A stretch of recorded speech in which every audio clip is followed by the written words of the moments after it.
When it comes to buying a stupidly fast estate car, there's currently two choices on offer. In the red corner, you've got the Mercedes-AMG E63S, and in the primer grey corner, you've got the Audi RS6. Both are around 600 brake horsepower, they cost around £100,000. Both are all-wheel drive, and they can give a Porsche 911 a run for its money in a straight line. Question is, which one should you spend your own money on? Well, today, myself and Mr. Ben Barry are going to find out. I'm going to start in the RS6.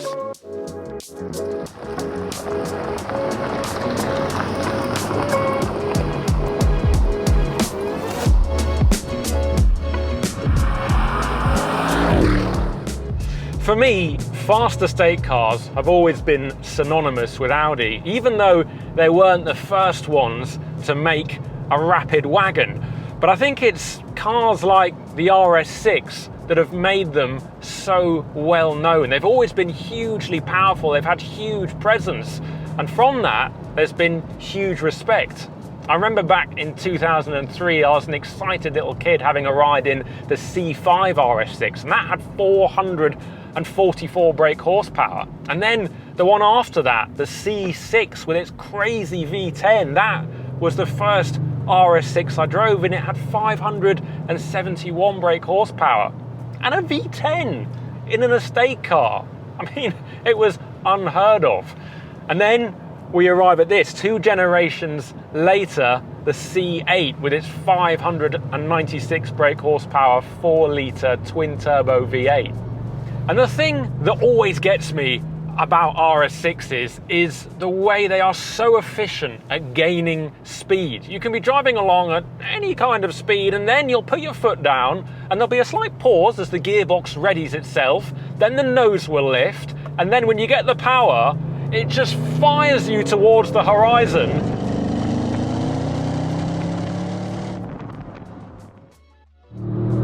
And before you know it, you're 200 meters down the road and doing a fair lick. I mean, this thing does 0 to 62 miles an hour in 3.6 seconds. And honestly, I reckon it would be a bit quicker than that. That's the official figure. But you also have to bear in mind that that's not its strongest point, because it weighs in at 2.1 tons. So getting off the line isn't easy for it. But I think what strikes me the most about this particular engine in this RS6, and also of course the one before it, because they're pretty similar, is that it's so incredibly smooth. And even when you're firing along at an incredible pace and, you know, leaving supercars behind in your dust, it still doesn't feel particularly bothered. It's not like it's that stressed. It never shouts, it never screams. It just moves you along at earth-shattering pace. I mean, it's no wonder that people tune these cars, because it feels like it could take so much more than it's giving out, which is incredible when you realise just how much it gives you in standard form. And while this latest RS6 has tricks like cylinder on demand technology and also a 48 mild hybrid system, which can save up to 0.8 litres of fuel per 60 miles, it still drinks like an overgrown fish. I mean, honestly, if you start to push on, you're quickly going to see single figures without trying that hard at all. And actually, talking of pushing on, because this is a UK spec car and we're very generous in the UK, it's got standard fit all-wheel steering, and it's also got the standard fit Audi Sport differential. And while it can send 85% of the power to the rear wheels, that's the Quattro all-wheel drive system doing that, the Sport differential, it's a little bit more subtle in how it delivers the power to the rear wheel, so it's not oversteery and leery at all. In fact, you really have to push this thing if you want that kind of behaviour. But instead, when you're coming into a sharp corner and the laws of physics take over and this 2-ton car starts to understeer and maybe wash wide a little bit, instead of backing off and letting the nose tuck in like you could, or you had to do with the old RS6, with this, you can simply give the throttle pedal a little squeeze and it starts to push the car round, because the power is sent to the outside wheel. and it really helps. One last thing, this car is running on the standard fit in the UK air suspension, which is very smooth, very comfortable, but if you want a little bit extra in the corners, you can get adaptive dampers with steel springs, and although that makes it less comfortable, it really does sharpen things up a touch. So you've got diagonally linked adaptive dampers, and they're hydraulically linked so that when you turn into a corner, they work with each other to reduce the body roll. And they are effective, but as I said, it's not as comfortable. And that's a really, really big selling point about this RS6, is just how comfortable and how smooth it is and how refined it is. I mean, it feels like a limousine when you've got it in comfort mode. And because this car is so comfortable, it also provides a perfect contrast to that thing. James is obviously pretty taken with the RS6. I get that, I like them too, but throughout these two cars' long rivalry, I've always erred towards the E63. And that's something that dates back to me running a long-term model for Car Magazine around 2010. That was a 6.2 litre naturally aspirated V8 rear-wheel drive. Now the interesting thing since then is the E63 has actually moved into RS6 territory more and more. So we had the 5.5 litre twin-turbo V8 first, the option of all-wheel drive in the UK, and now we've got this new model, the 213 series, which is a 4 litre twin-turbo V8, and it's all-wheel drive as standard as well. But I think what's really interesting as well as that is the fact that the AMG has kept its unique character as well. So you'd think it would maybe kind of lose some of that ground, but it's still got a load of attitude, it's still got that kind of burbly, kind of boisterous V8, and you can switch off all the all-wheel drive, so it's just purely rear-wheel drive for that hooligan drift mode. Now this car has been around for a little while now. It came out in 2016, but it was usefully updated last summer, so mid-2020. A lot of the key stuff does stay the same, and that's good news really. So we got this engine, it still makes 604 brake horsepower, 627 pound-foot of torque. We've got the 9-speed dual clutch automatic gearbox, all the all-wheel drive system, that's the same. But we've had a bit of a tickle for the MBUX infotainment, including this steering wheel, these touch-sensitive buttons, which I'm still finding my way around, to be honest, just looking at all the controls. And also, interestingly, we've got a new tune for the chassis. So this car was criticised at launch for being, very fast and focused and thrilling, but maybe sacrificing a lot of comfort to achieve those goals. So they've kind of messed around with things like the bushings, the dynamic engine mounts, the subframe carrier at the back, and also the damper tune as well.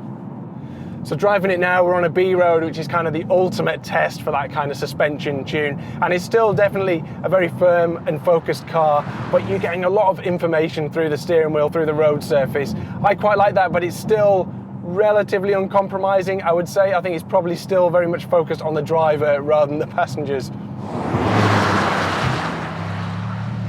When I first got in this car, the thing that I really noticed was the steering. It was maybe not quite as responsive as I expected immediately off centre, and also it's got quite a springy sort of weight to it, but it is also very, very tactile. This all-wheel drive system is fantastic. You turn it, it's still got that rear bias.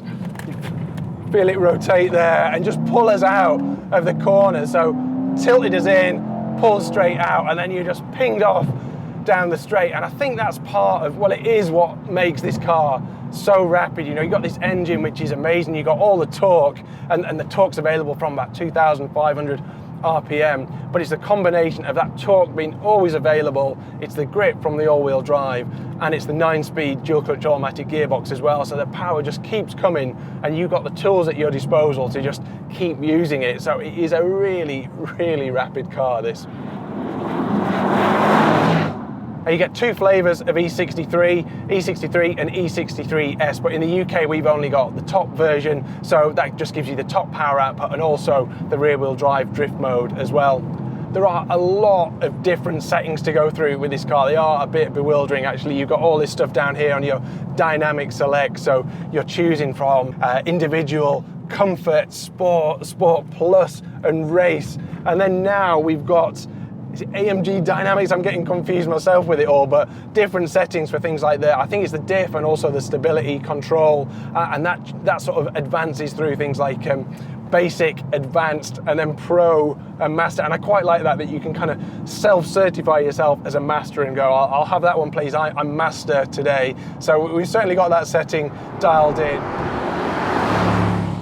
One thing that I have struggled with a little bit, I quite like the 9-speed gearbox. I think it's quite responsive, not like the very, very best, but one thing that bothers me is you do get multiple downshifts, and that's engineered into it, and I've had that in other cars, but it just seems to trigger them when you're driving hard, but when you don't really want them. So say you're in fourth, you give the shift a pull and you're braking hard, it seems to drop down to second a bit too easily. And especially if you're in something like drift mode, I really don't want that to happen. I want to be in third. I don't want to suddenly find myself in second with all that extra power at my disposal.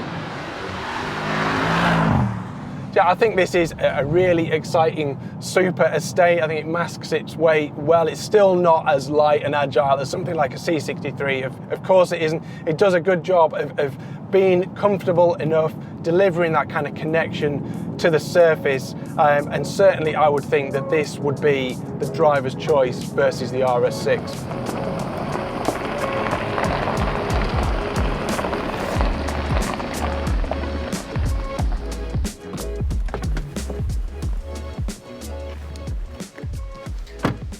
I've got to say, seeing that car next to this just looks so much more aggressive. It's like all Audis now. It's got the thin front lights and the big bulging wheel arches. This is just, I don't know, it's a lot more subtle, really, isn't it? It is subtle, isn't it? Yeah, I think, they've taken the whole front end from the RS7 for that, haven't they, basically? And it is a lot more extrovert from before. I quite like the way it looks, but I find it really appealing that this is quite subtle, it's quite stealthy. And I think when you look back to the start of kind of super saloons with the M5 and super estates and so on, part of the appeal, and I think part of the appeal for me, is they're a bit more under the radar. And this is less extrovert, but yeah, it does it for me in the fact that it's more subtle.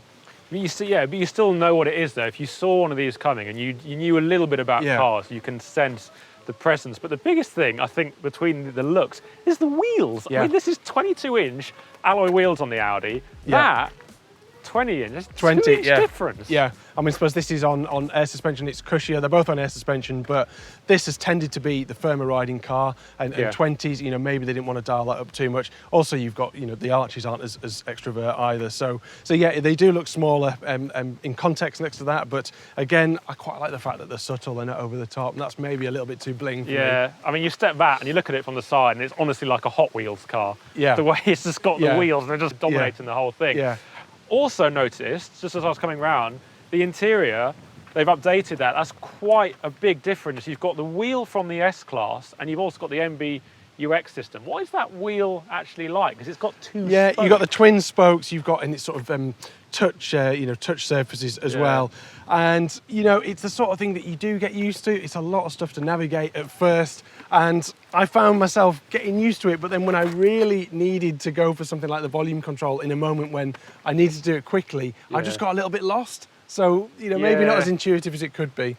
No, and I think the Audi, I mean, when they first came along, that twin screen setup, it used to have that nice rotary dial, which I quite like. And I thought when it came along, I thought, I'm not sure about this, but actually it does work really well because you've always got the climate control buttons there, and you can always press it. But with this, you've got the physical buttons. And I think that kind of tells you a lot, is that apart from the MBUX and the new wheel, this cabin actually goes back quite a few years, doesn't it? They haven't really changed it that much, the basic design. Yeah. It still looks super high tech to me. It still looks really well built, but just navigating your way around can be quite tricky. As good as it looks, I think a bit more simplification wouldn't hurt. Boot spaces, we've got to talk about that because these are estate cars and people will want to put stuff in the back. They are quite contradictory to the characters again because this is the crazy car. That seems to be a bit more sensible, but actually this has got much bigger boot, isn't it? 640 litres in there, so it's substantially bigger than yours. A lot more load space, and that's a real USP for that car, I think. No, it is, and I think the Merc they've always known how to incorporate a massive boot and yet still keep the car looking normal sized and keep it into a proper performance car, which is a big thing. But I'm bored of talking about boot space really because I mean, 600 horsepower estate cars. I want to have a go in this. Yeah, you have a go in that. I'll go and have a go in yours, and let's Yeah. compare notes when we get back. We'll come back after a couple of hours, 3 hours maybe. Or see you later. 5. Oh my God, this is laid back. How do you drive, Ben?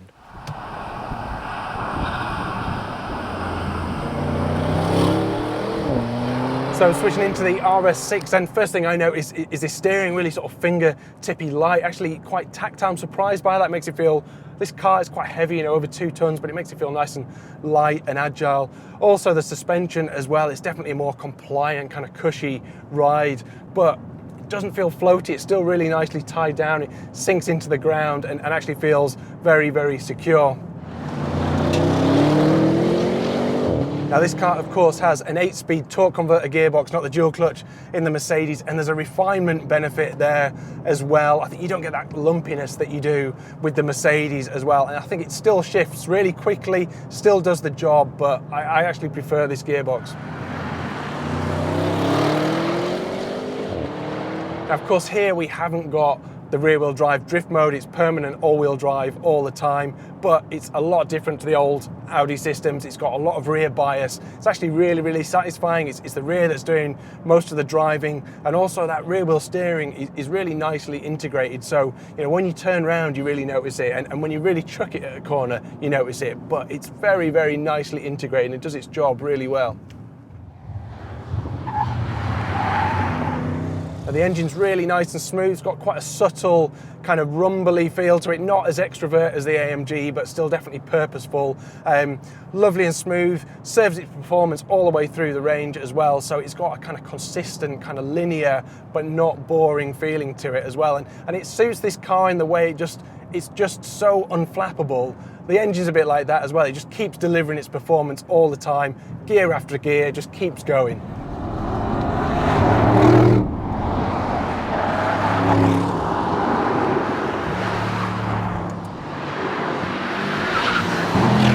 Now, Ben probably mentioned that he reckons the E63 has gone further into RS6 territory over the years with the all-wheel drive powertrain and the twin turbocharged 4-litre V8 engine. And I do agree with him in that respect, but getting into this, you really wouldn't believe that, because it feels, at least on this road in maximum attack mode, it feels night and day different.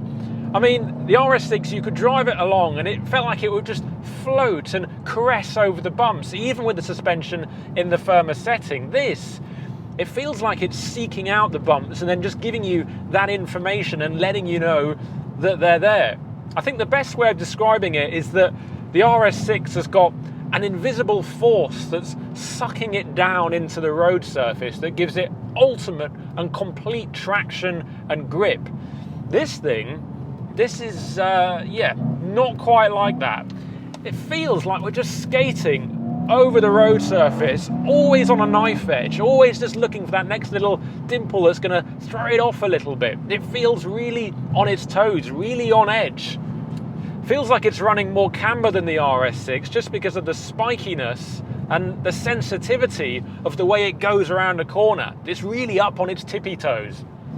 The steering, it also gives you a lot more feel than the RS6. I'm not quite convinced about the ratio and the way that it turns and how much turn that translates to into the road, at least around the straight ahead position, but you certainly get more feel through it. You have a better understanding of what's going on because it gives you that information. In fact, it doesn't just give it to you through the wheel, it gives it to you everywhere. You can feel it coming through the seat. Another big difference is the engine. Both 4-litre V8s, both twin turbos, both of course around 600 brake horsepower, but this thing just makes such a bigger fuss about it. It's properly uncouth, properly loud, properly savage, but there's no doubt at all that it rewards you in bucket loads when it comes to just the sheer excitement of driving a 600 brake horsepower car down a twisty road. There's no doubt about that. Honestly, it's going to be such a tough choice choosing between these two cars, as it always is, because they both manage to be rapid, accomplished, really premium feeling performance cars. But the E63S has no doubt got the edge for excitement. I think if it was, one last road before you die, this is the car that you'd choose. But then if that's all you're after, surely you'd get a supercar, you'd get a sports car. You wouldn't get an estate car. And it's the estate car bits, the everyday bits, that the Audi still definitely has the edge on. So it doesn't make for an easy choice at all.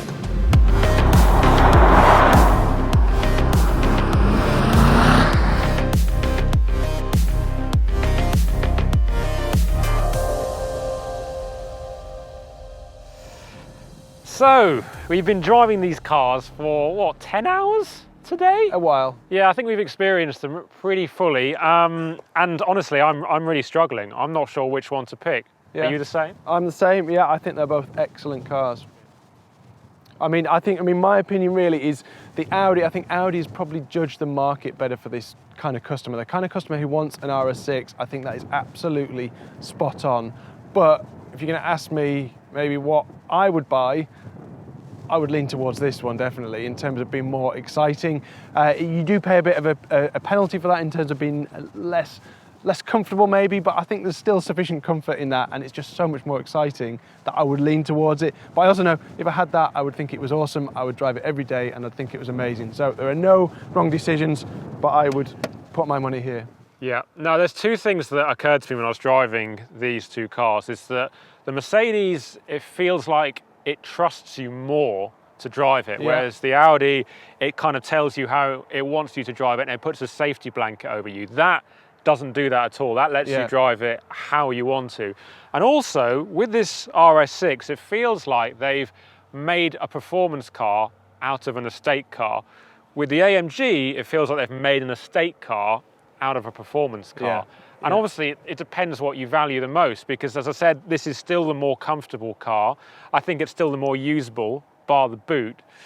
And if you really are that focused on performance, then why get an estate? Why wouldn't you get something else?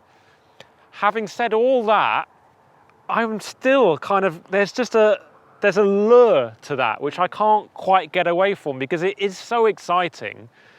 And it still does do the estate car stuff well, if not quite as well as this.